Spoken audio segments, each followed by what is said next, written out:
ये लाल रस भरे स्ट्रॉबेरी देख रहे हैं आप।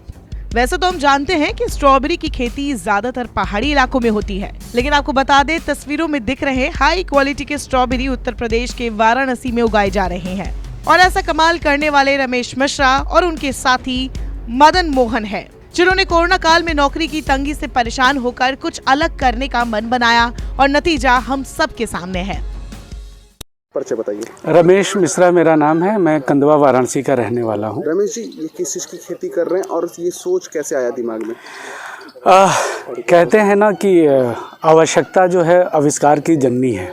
जब कोविड-19 में नौकरी और वेतन का संकट आया और सब लोग बहुत परेशान हुए, तो मैंने एक छोटा सा ब्रेक लिया। हमने अपनी नौकरी से रिज़ाइन किया और सर्च किया। कुछ मित्रों के माध्यम से मुझे इसके बारे में जानकारी मिली, तो मैं पुणे गया और पुणे से देख के आया और इसको स्टार्ट किया।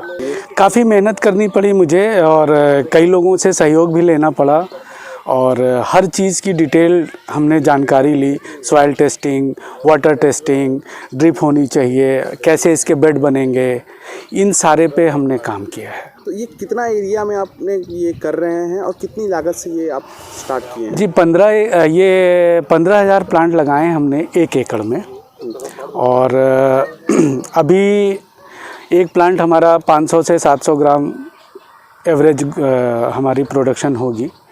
तो हमारी लागत 300 रुपये केजी अभी हम बेच रहे हैं। आपने ड्रिप लगा रखा है? जी। क्यों और क्या काम करता है? ड्रिप से पानी की बचत होती है। ये टपक विधि है, जिससे बूंद बूंद करके हमको जितनी पानी चाहिए हमारे प्लांट को उतना मिल जाता है। दवाएं भी हम ड्रिप के माध्यम से करते हैं। शासन में भी बहुत सारी सब्सिडी हैं ड्रिप पे और बहुत सारी चीज़ों में, तो हमने इसका लाभ लिया है। निजी स्कूल में गेम ट्रेनर के तौर पर काम करने वाले रमेश के लिए तब मुसीबतों का पहाड़ टूटा जब स्कूल बंद हुए। इस बीच रमेश ने अपने जानने वाले के कहने पर स्ट्रॉबेरी की खेती का मन बनाया।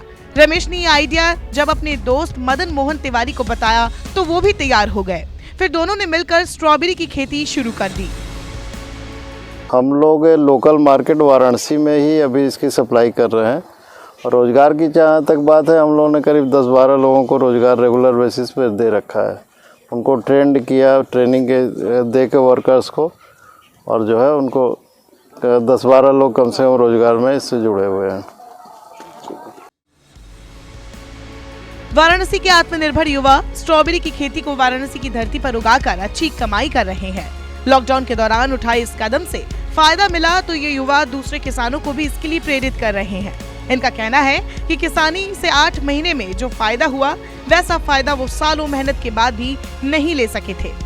भले ही स्ट्रॉबेरी की खेती पहाड़ी इलाकों में होती हो, लेकिन अब आधुनिक खेती के जरिए गंगा के किनारे भी स्ट्रॉबेरी की फसल लहलहाती हुई देखने को मिलेगी, जिससे आने वाले दिनों में बनारस सहित आसपास के युवा परंपरागत खेती से अलग खेती करने के लिए प्रेरित हो सकेंगे।